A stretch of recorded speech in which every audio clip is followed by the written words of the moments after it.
Hello बच्चों, आज हम करेंगे एक्सरसाइज 9.1 का क्वेश्चन 15। ज़्यादातर बच्चों को इसी क्वेश्चन को समझने में प्रॉब्लम होती है, तो आज हम इसे बहुत ही इजी वे में सॉल्व करेंगे। So the question is, a straight highway leads to the foot of a tower.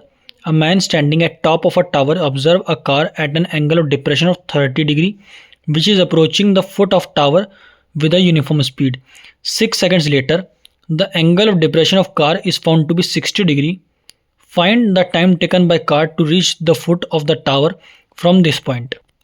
तो बच्चों, इस क्वेश्चन में कहा गया है एक आदमी जो है वो एक टावर के टॉप पर खड़ा हुआ है। यहाँ पर ए बी जो है वो टावर है, तो उसके टॉप पर खड़ा होकर वो ये ऑब्जर्व करता है कि कार जो है वो टावर के फुट की तरफ एक यूनिफॉर्म स्पीड से चली आ रही है, और शुरुआत में जो उसका एंगल ऑफ डिप्रेशन होता है वो 30 डिग्री बनता है, और 6 सेकंड बाद जब वो और पास आ जाती है टावर के तो उसका एंगल ऑफ डिप्रेशन 60 डिग्री बन रहा होता है।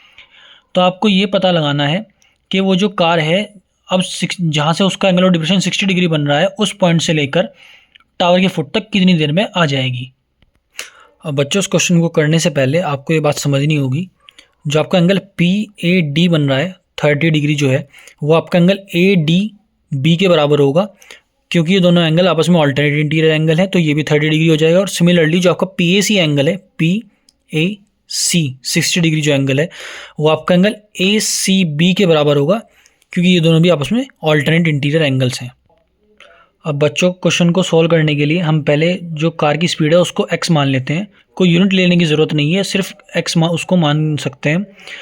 अब बच्चों, आपको पता होगा कि डिस्टेंस का फॉर्मूला स्पीड इंटू टाइम होता है। तो यहाँ पर जो कार है वो डी से सी की तरफ गई है और उसने 6 सेकंड्स लिए हैं, तो सी डी की जो वैल्यू होगी, जो डिस्टेंस होगा वो 6 सेकंड्स मल्टीप्लाई जो हमारी कार की स्पीड हमने मानी है x, तो 6x हो जाएगी सी डी की वैल्यू। तो बच्चों, सी डी की वैल्यू 6x निकालने के बाद हम ट्रायंगल ए बी सी को चेक करेंगे।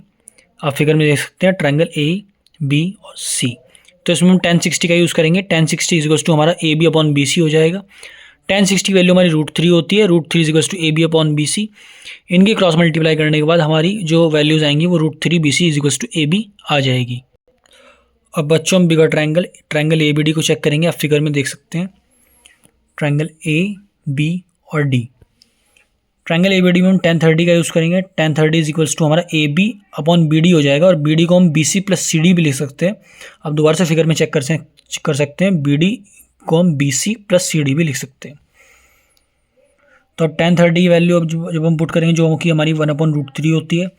ए बी को हम √3 बी सी हम निकाल चुके हैं ऊपर, ए बी सी का √3 बी सी, तो इसकी जगह हम √3 बी सी लिख देंगे upon B C plus C D की वैल्यू हमने 6x ऊपर निकाली है। इनकी क्रॉस मल्टीप्लाई जब हम करेंगे तो हमारी वैल्यूज आ जाएंगी B C plus 6x is equals to √3 के √3 में जब मल्टीप्लाई करते हैं तो 3 आता है, 3 बी सी। अब बी सी इधर प्लस में है, उसको ऑपोजिट साइड भेज देंगे तो माइनस हो जाएगा, तो हमारी वैल्यूज आएंगी 6x is equals to 2 B C, और यहाँ से हमारी बी सी की वैल्यू 3x आ जाएगी। ये बी सी का डिस्टेंस है 3x। अब हमें टाइम निकालना है जो कि कार को लगेगा सी पॉइंट से बी पॉइंट जाने में।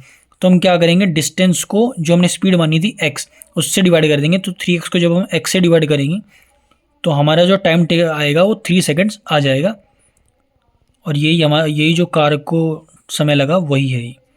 Thank you.